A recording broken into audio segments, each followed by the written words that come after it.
When Adam and I were brainstorming on the concept for the Wayfinder Show, we had two main objectives. One, to interview badasses. I in particular was most fascinated with people who had overcome some difficult circumstances on their way towards badassery. Two, to inspire others to become badasses through the stories of the people we interviewed. As soon as we started coming up with a list of people to interview, there was one name that stood out in my mind.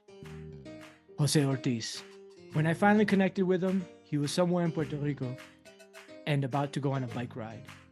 I told him about the Wayfinder Show and asked him to record with us, which he did.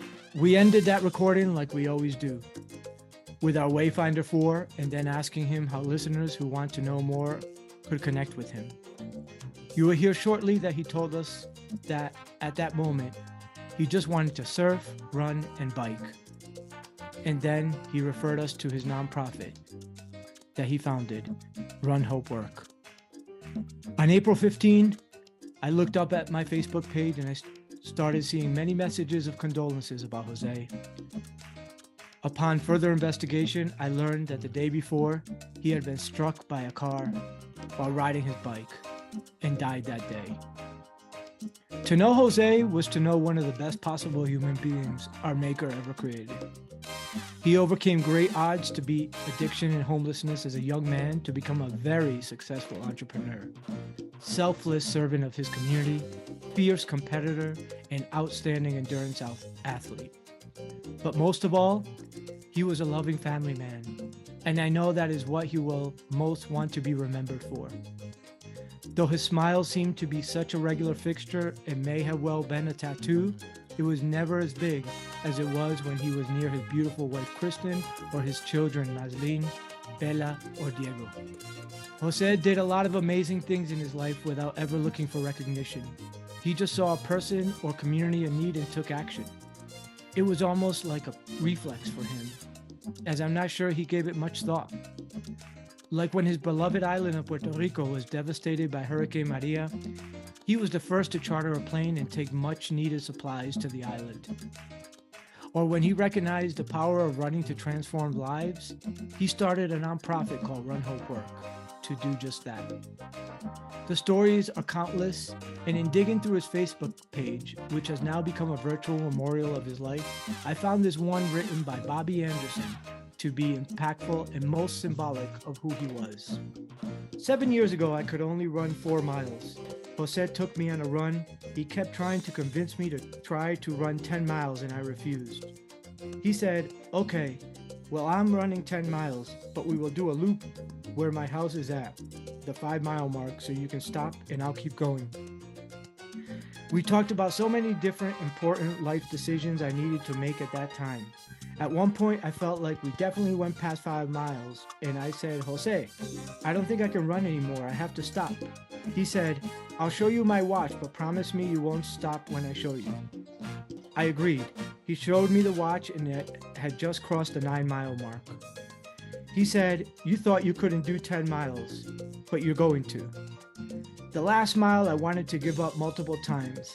My body was exhausted. Little kids were walking out to go to school, and Jose told them, tell him he can do it.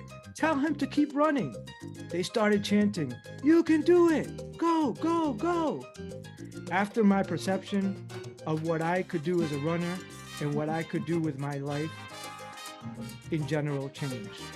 We ran 10 miles together again in Ocean City the following year. When you realize there is nothing lacking, the whole world belongs to you. As you can see from Bobby's testimonial, Jose left a lasting impression on all of us that he met because he saw our potential and believed in us more than we did in ourselves. I want to thank Jose's wife, Kristen Mikulski-Ortiz, for allowing us to turn the interview we held on March 25th into a tribute for him and use the materials we have cited from his Facebook account. She has asked that you also consider making a donation to Run Hope Work by going to runhopework.org or clicking the link in the show notes. In the near future, we hope to release an episode with some of the people from Run Hope Work and the alumni who have been impacted by this amazing organization that Jose started. Before we go into the show, I want to read one last message from the Ortiz family that they posted on Facebook. It is with heavy hearts that we announce the passing of Jose Ortiz, a brilliant, generous, and creative giant of a person. His loss is felt deeply by all those who knew him and by the many people whose lives he touched through his work and his kindness, many who may not have even known him. The powerful force of his genius and generosity is an endless ripple effect. Jose was a true visionary with an unparalleled creative talent. He had a profound impact on everyone who had the privilege of being with him. We are grateful for the time we had with Jose and for the many gifts he shared with us. We extend our heartfelt condolences to his friends and colleagues during this difficult time, and we will honor his memory by continuing to be inspired by his example of excellence, creativity, and kindness. Here is a quote from George Bernard Shaw that captures the spirit of who Jose was. I am of the opinion that my life belongs to the whole community, and as long as I live, it is my privilege to do for it what I can. I want to be thoroughly used up when I die, for the harder I work, the more I live. I rejoice in life for its own sake. Life is no brief candle to me. It is a sort of splendid torch which I have got hold of for the moment, and I want to make it burn as brightly as possible before handing it on to future generations. With love, the Ortiz family. On behalf of the Wayfinder Show, Adam and myself, we would like to express our sincerest condolences to the Ortiz family. Please know that you have our utmost support in any way needed. Jose, thank you for being in my life and inspiring me in many more ways than I had recognized. I look forward to joining you on that great trail in the sky one day for many fun runs. Rest in peace, hermano.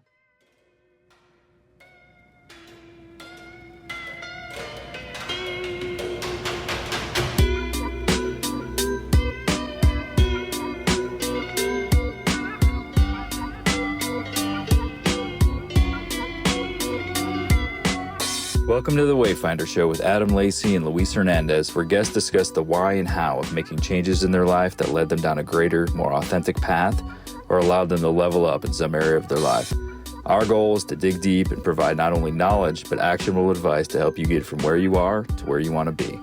Come join us and find the way to your dream life. All right, welcome back to the Wayfinder Show. This is Adam, my partner, Louie. Louie, how's it going today? Oh man, living the dream like always, Adam. Nice. Yo, I heard you did you finished 75 hard. I did. Yesterday was my last day of 75 hard. So Nice, man. So did you celebrate with a beer this morning? No, not at all. In fact, No. I woke up and went and worked out and went for a run and then worked out after that. So That's awesome. So haven't keeping it really going. You built changed a habit. anything yet. What? Yeah.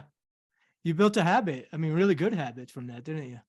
Yeah. It was definitely a great program to go through and yeah, exactly. It's kind of honed in on some discipline and reminded me how great I feel when I do eat healthy and work out very regularly. So not looking to really shake that up too much, to be honest with you. That's good. That's good. We're gonna have to have an episode deep diving on that. I'm really curious about 75 hard. Maybe you can get me to do it. Let's do it. Let's talk about it at least. That might All help right. the listener out. But enough about me, man. We got a very great guest today. Since you know him, why don't you lead us into and introduce us to Jose? Yeah. I'm really excited to have Jose Ortiz on today. I've known Jose for when I first moved to Baltimore. I was running an organization called Eblo, which is an after school program for Latino kids in Baltimore. And we had gotten this building. It was an old library building in Baltimore that needed a ton of work. And the guy who was the founder of the organization was like, "Hey, I know a guy. Call this guy. He can put in some flooring for you." And this guy Jose comes over, and he was like, he just came by himself, and he put in the flooring all over. And I'm just asking him questions, getting to know him. And before I knew, I realized this guy owned like a really big flooring company in Baltimore at the time. And I'm like, why is he over here doing it himself? And it was really because he just cared so much about giving back to the community. and all of that. And, you know, he had people everywhere, but he really wanted to give back. So he just Very came cool. and put in this floor, and we got to know him. And since then, I just try to keep building that relationship, because he was one of those people I wanted to surround myself with. Right. We're always talking about leveling up, and he was definitely level up for me. So without further ado, I'd like to introduce Jose Ortiz. Welcome, Jose. Thank you, Luis. Hello. Yeah. Do you remember that moment at Yeah. all? No, but you Yeah. reminded me of it. I don't remember until you said it, and all of a sudden I started thinking about Jose, and Yeah. Jose was inspiring to me. Actually, he was very helpful for me to even just my beginnings. Actually, Yeah. so that's Yeah. real power. Yeah. Yeah. So, Jose Ruiz was a guy who had founded that nonprofit, by the way. And, you know, he's since passed away, so may he rest in peace. But he did a lot of great things for the Latino community in Baltimore. And, but, you know, what I remember about you, Jose Ortiz, was when you were telling me your story, you showed me the picture of your little van. You had a little white van that you used to lock it with a padlock. Right. yeah. And I won't forget Yeah. that. Yeah, And yeah. I mean, yeah. you used to So, keep it around. yeah. You know, I'm glad you remind me of that. I haven't thought about that in a while, but you know, I really, bro, I'm just, first of all, man, I'm just grateful, and I'm just amazed how even my life has changed. And I don't even know how it happened, to be quite honest with you. But all I know it is just been work, and just and like perseverance, and just not quitting. Really, that's the bottom line, not quitting. But I'm gonna give you a little bit of like that van. I remember that van. That van, that was my first. How I started was, you know, I couldn't keep a job. Actually, I was in the flooring. I just got myself. I was clean. You know, I was actually in a mission in Central Avenue, and I came out, and then I had a friend which I met through recovery, that I needed a place to stay. I got kicked out of a halfway house. It was probably like 8 months I was in it, and then what ended up happening, I was walking around. I remember it's really hot as summer, and I had to get a fan, and I didn't have a place. And I met this young guy out of Rochester, actually, and he had a place in St. Paul Street. He had three, 4th floor brownstone, and like the basement, the bathroom worked in the basement. The second floor, nothing worked. The third floor, kitchen worked, and then we slept on the third floor. And so I had a place to stay. And at that time, you know, I got fired of working, and just a little bit about flooring. I started doing flooring when I had a girlfriend when I was 15, and her father did. And I was in the streets, but I got into flooring just because her father did it. And I was with her in like 3 months. And the only thing that I did is every time I would look for a job, I would go look to install flooring, and that's how I learned the flooring industry. So I did a lot of jobs, and every time I would look for that kind of work. So at this time I wasn't working, and he took me to this place, and what I would do is I would help him fix the place, and that was my rent. And I was sleep all day. And then at night I will be painting or doing stuff in the house. So the process, I got a job in another job. It was in Carpetland up in Catonsville. If you remember Catonsville area in Baltimore, and I used to take 2 buses to get there. And I will get there, and I was working with an older guy there, and I didn't last long there. I was another 3 months. I would always get into an argument with someone. They always liked me because I was always a hard worker, but I just wasn't the guy that something will happen, I will get mad, and I'll be arguing or something like that. Then after that, I went to another job called Carpet. What was yeah, there was Carpetland. Then I went to another place out in this was in Falls Road. Same thing. I had to take a couple of buses, and in this job particularly, I learned a lot. And they were doing commercial flooring there, and I ended up taking 2 buses. But every time I will be late like 10 minutes. Every single time, I will take a bus, and I will take another bus to get to this place. And every time, and the guy, they liked me because I was hard worker. The people there, and in that place, they had subcontractors, so I never knew what that was back then. I never worked on my own. And one time the guy just let me go because every time I will be 10 minutes late. He would want me to come earlier. I said, look, if you're gonna pick me up, but I'm not gonna wait an hour, because it was like one of those places where once you got there, it wasn't enough buses to go through there. So you can pick me up, and then I can, if not, I ain't gonna come. I'm not gonna wait out here for an hour before you open up. But it was a guy named Walt there, and he says, Jose, you know, you're good enough, man. You can go on your own. So the same guy that I was living in St. Paul Street, I talked to him, and he says, so we went, and his mom lent us $500, and we bought a van. So he Nice. started, we'll do flooring together, and that was the van. It was $500. You know, we started maybe a few months into it. The heat came off it. We used to like put, Yeah. blanket on it or whatever. And I remember that van. That's what I'm so glad about that van that you're telling me that. The guy left it. He didn't want to do flooring. I just kept doing flooring. And I used to, and a little story about that van. That van had graffiti inside, and it had all kinds of stuff, and it had padlocks. And all I said one door open, which was the passenger door. And I remember I would take dates in it. Like I would have a girl take her, and I would like, she would thought I was like really like gentleman. The reality, every time I would open the door, I like, excuse me, I gotta get in first, so I can get this door. But that was the man. And I haven't thought about that for a long, long time. So this is great. And but that was at the beginning of that. And since then, one thing when I went on my own, it was a difficult piece because I didn't know how to read a tape measure. So it was certain things, I didn't know how to lay out a room because I never worked on my own. I always worked for someone else. So I literally learned that by just banging my head. And the one thing that I didn't have is I had a word, like, meaning I would tell the guy I was going to get it done. I was going to get it done, And that's really how I started, man. That was it, and that was back, God, when I first got the van, that was back in 92. Wow. In 92. Yep. And then after that, I left flooring for a little while, and I met, which is my wife now. We've been together. When my daughter's gonna be 28. Shit, she's gonna be 28 now in July. Maslin, she's gonna be 28, bro. So that means I was with her. I've been with her 9 months before that. So like 29 years I've been with her. 29 years. Congratulations. And yeah.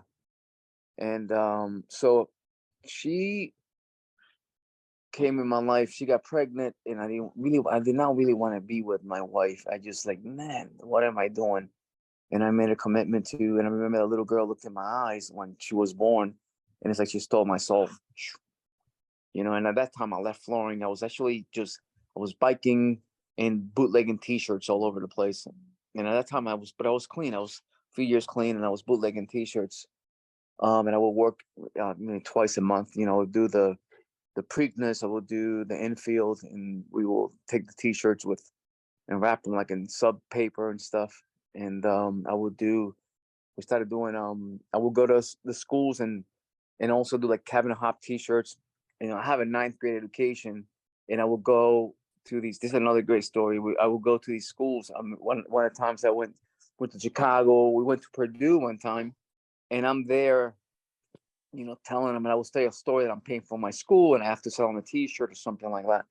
And I remember I picked up one of the guys, and my buddy will laugh at me, and it says, the church was like $15. Then we have to either give us a check or go down to, I guess, to the hall. We'll go to their dorms, have to get, and also we have to like be backpacks.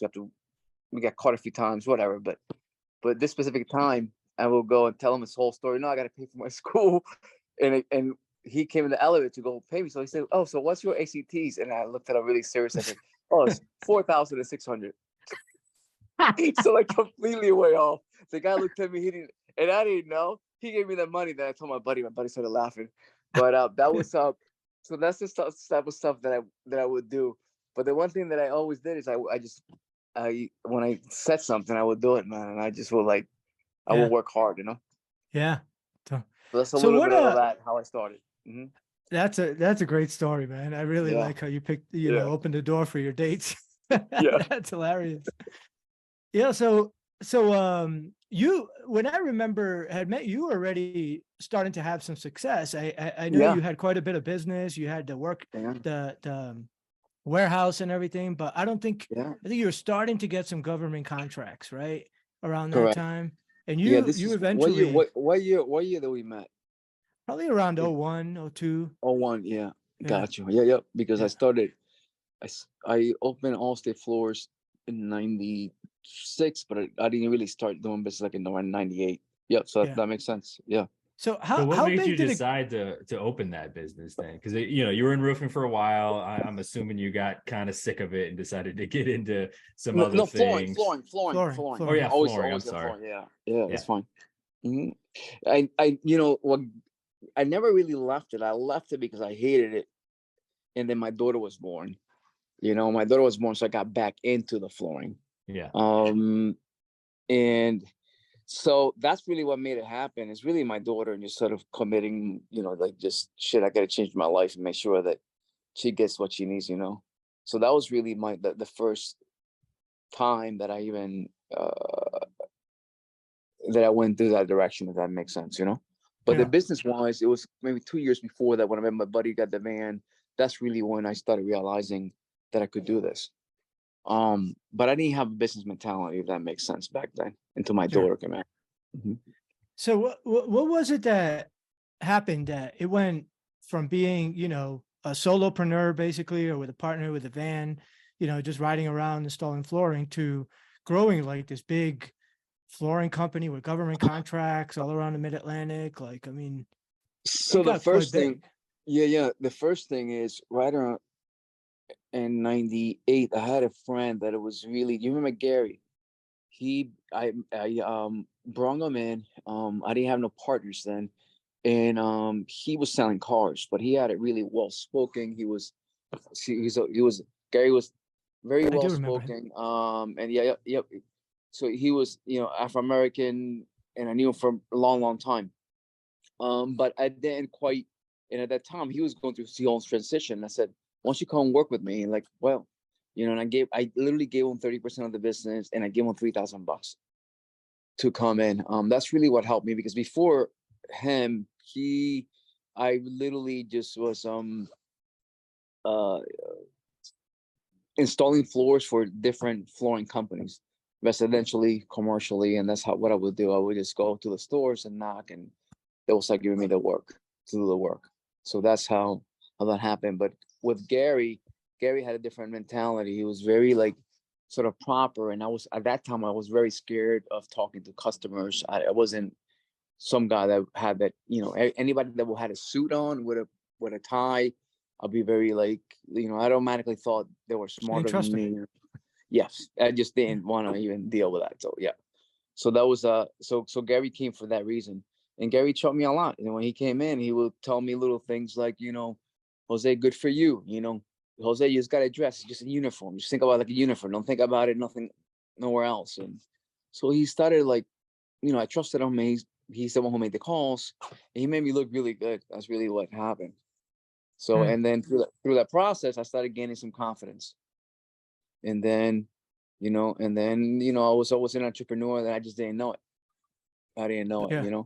I was someone that always, I guess you got to make it happen somehow.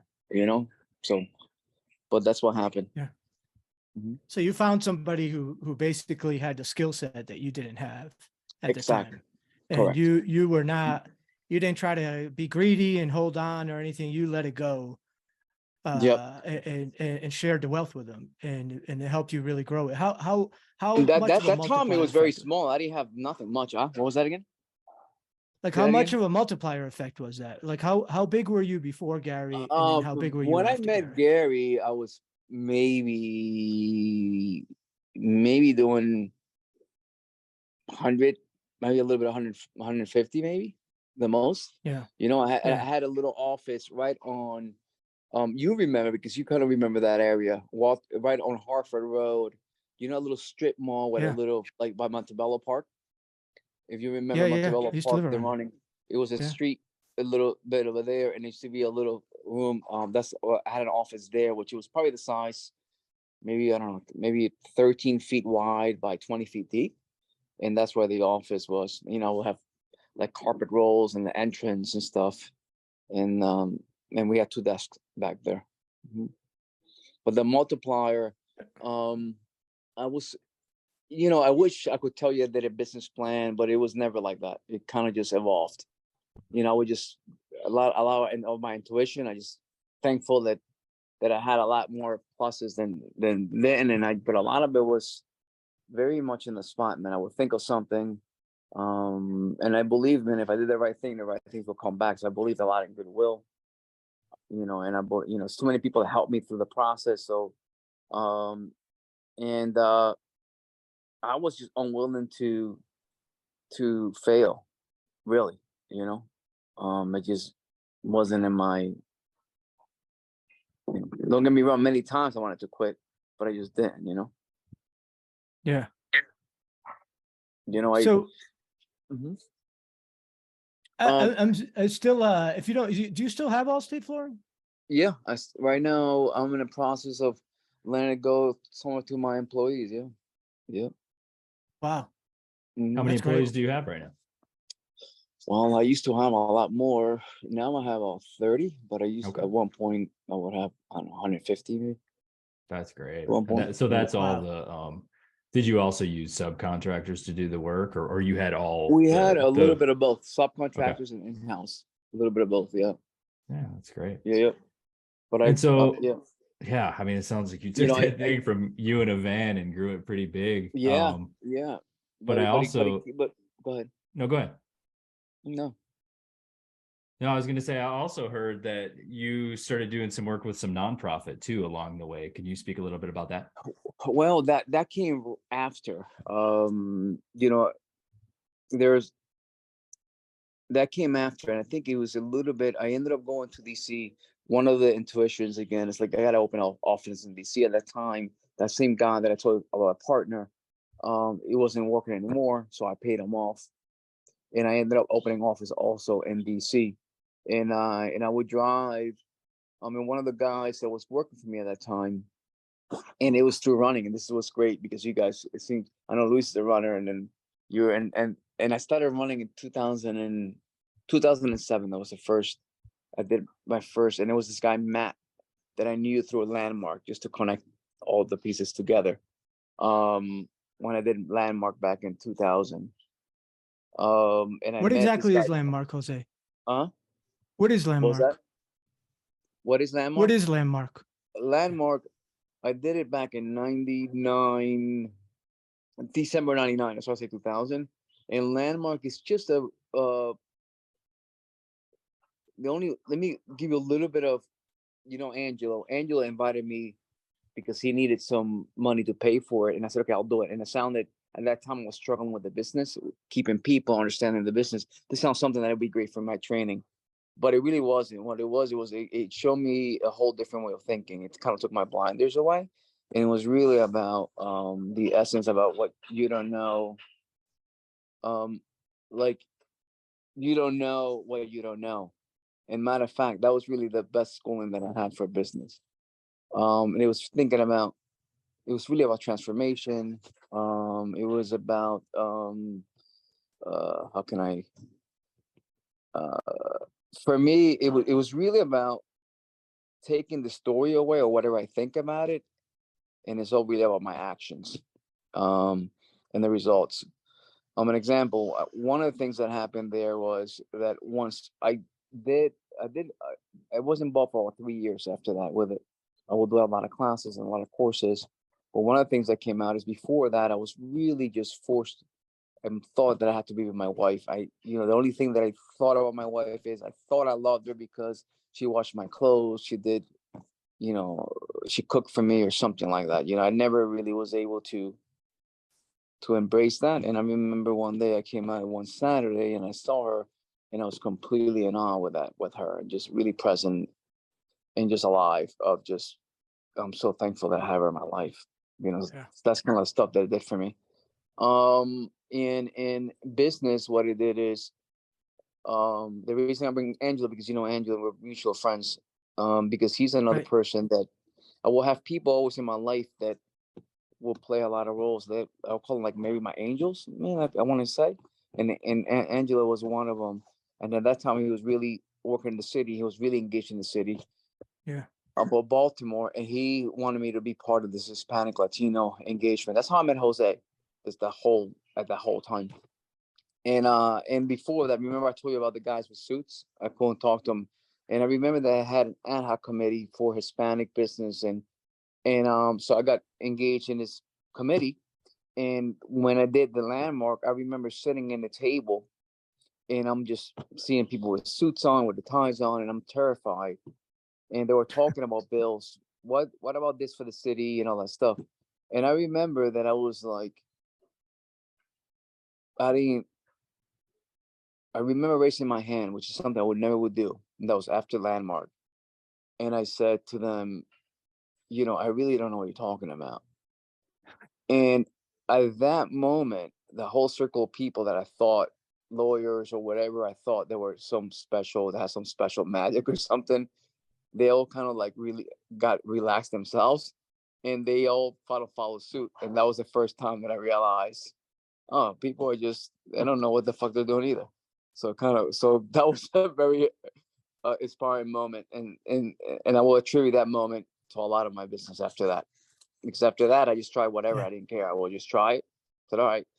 And now coming to the nonprofit, 2007, the same guy, Matt, he was working for me at that time. And I met him. We did this thing called team management group for like a year together. So we used to drive to Arlington every week and do this sort of assisting sort of volunteer program for Landmark.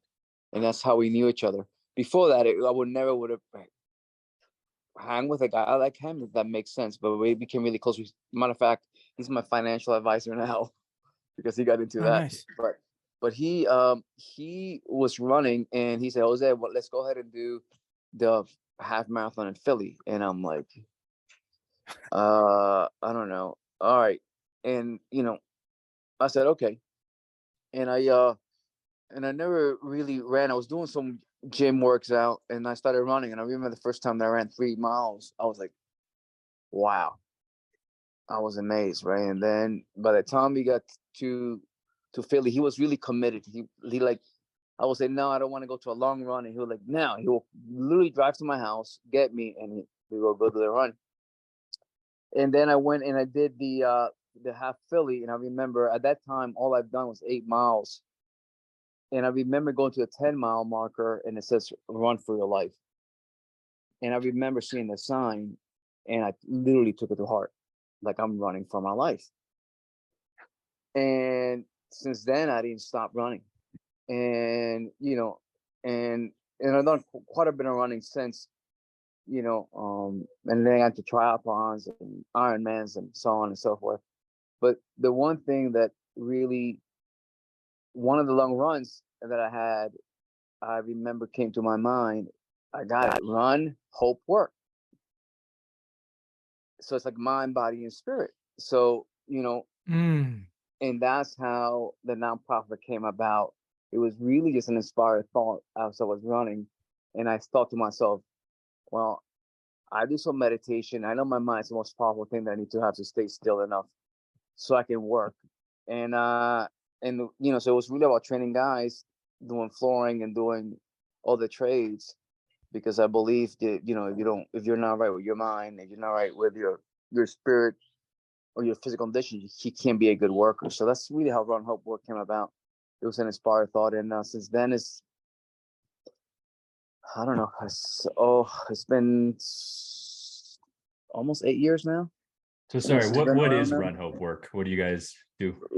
It's actually a workforce development program, and what we do is we get up and we run in the mornings, or do some physical activity. Just sometimes we have to be running. We could be working out, and that way they come at a certain time.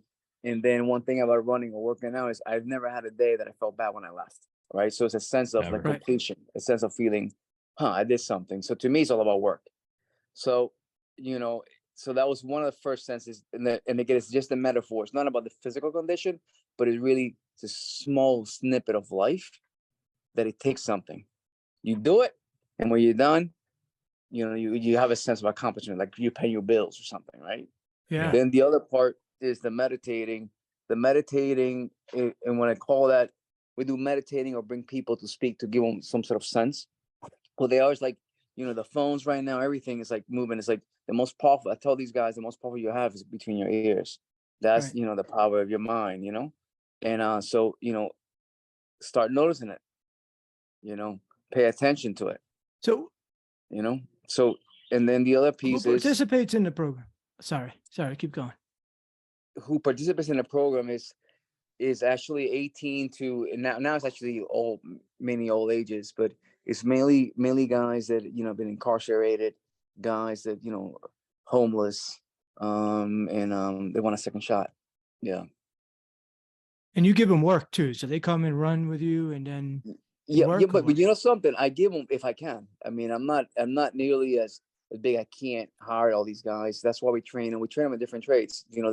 Okay. Some of the cohorts that have glazing, they got painting. I'm not a painter. They got drywall.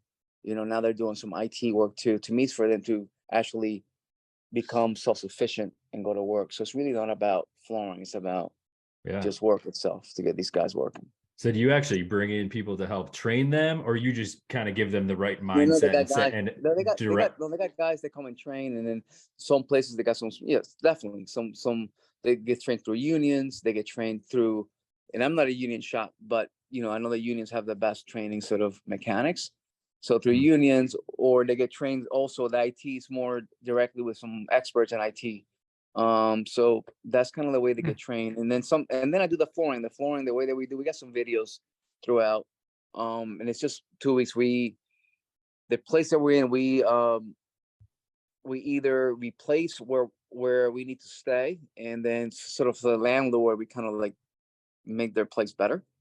Some of the training is actually we supply the flooring, we supply the painting, and we do their place they're actually training in. The other we done also is we had this story called Miss Delma, which is to me it's always this lady in the neighborhood that the neighborhood's is all broken down, and maybe half of it is abandoned, but this lady's been there for 50 years. She owns her house. Everybody knows her. She's a sweet older lady, but her house is falling apart. So we go in their house and we might do her kitchen and their floors, and then we just kind of for like 2 weeks, and then we show these guys too how to give it back. So to me, the elderly is really important. Yeah. So because those are like the most forgotten nowadays. That's in anyway, that's just my way of thinking about that. But yeah. Jose, how do people sign up? Like, how do you choose the people to participate in the program? The way they go through is either they go through like job fairs, or they go through the government. They have already like a big list of engagements, or we go to the state's office. They have young programs that they want to put this guy somewhere. So a lot of it from either the state or the city, or just guys that's done it before and they have friends and they come and apply for it. So word of mouth also. Okay. And what does it take? Is there a vetting process? Like at that point, if they apply, like how do you pick the ones that get to participate? Yeah, they actually get paid through. Also, they get a stipend so they can stay in the class through the week. They get a stipend, but also they have to be somewhat in shape that they can do not so much in shape, but they can, at least walk and try to walk for like, a couple blocks. We have questions to say, what makes a good worker. It could be honesty, open-mindedness. It could be whatever they think. We try to hold them accountable for that. We have this question that's called. There's our tagline. It says, "Whose life is it?" It's probably the only question. I remember that question was asked of me, and I remember it stopped me in my tracks. I was younger, and a guy, I've never heard that question, says, "Whose life is it, bro?" And I could never. And it was the first time that I said, "Huh, it's my life." So it's almost like a self-directed. I can't point my finger at you and say it's your life. It's only so kind of use this question as a kind of like to realize you're the one who makes your life happen. That's great. Yeah. Thanks for that service. I know it's well needed. I think we should be looking at having that program go throughout the whole country right now, actually. Yeah. It's good. Yeah. It's pretty great. Yeah. It takes something though, when you think of a nonprofit, it takes a lot to fund it. That's probably been the most difficult thing. We just finally got the biggest grant we ever received, and but that area is a tough gig to get money. When somebody wants to get $50, the reality is you got to pay staff, you got to pay. It takes quite a bit to be able to run a nonprofit. Yeah. If people want to find out more about that program, is there a website or anything or somebody they can contact? Runhopework.org. Cool. We'll post that in the show notes. Hope. That sounds like a great cause. I'm sure people will be willing to help out. Yeah. So I think we're kind of at the point in the show where we get into what we're calling the Wayfinder 4. We'll just ask you a few questions that we asked all our guests and go from there. You ready to do it? Yeah. All right. What is one hack that you use in your daily life? Shalster right now. I'm sorry, I didn't get the last one. Shalster? Chatster, like chatting, like you chatting. Oh, okay. CHATSTER. Gotcha. All right. And Jose, what is a favorite? Like it could be a book, a movie, a play, something, that's you just really enjoy.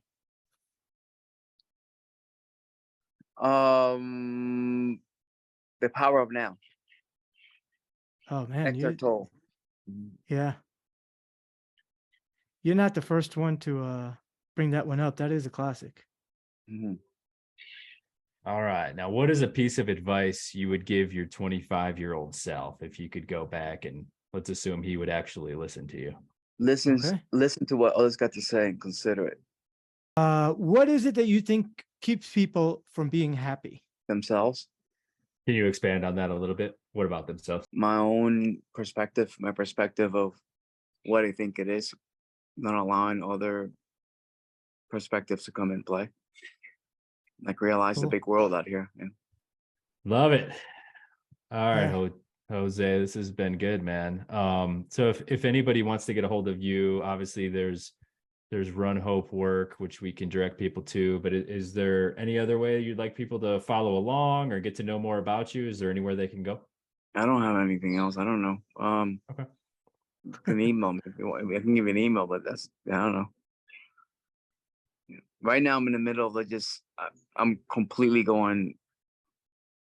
I'm in the middle of I don't want to do pretty much nothing.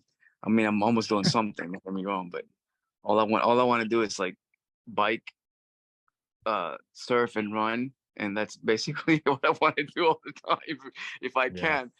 But I guess, that that's what I want to do. Yeah. Well, that's what you earned it, man. That's great. Yeah. That's great. All right. Well, Jose, it's been an absolute honor to have you on. Like I said, you've been somebody who's been very inspirational to me. Actually, once you said about the power of now, I remember reading that a while back, and I think it might have been you who put me onto that book originally as well. So you've had a big influence on me. Also became a runner, and it was after seeing how it was transforming your life. And I remember one time you and your wife coming over to my office and sharing that, and just how you were applying it to your life. And I'm like, hey, if that's helping Jose be successful, I got to start running. So I hope that people, take something from this, and like I did from our relationship.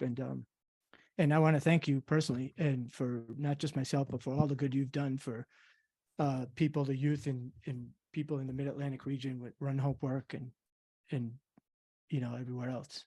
So I appreciate it, man, and it was an honor, and I'm sorry that I was late and I was sleeping. It's all good. Yeah. All right, thank you, man. Thank you. I appreciate you guys. Bye-bye. Yeah, man. Same. We hope you've enjoyed the Wayfinder Show. If you got value from this episode, please take a few seconds to leave us a 5-star rating and review. This will allow us to help more people find their way to live more authentic and exciting lives. We'll catch you on the next episode.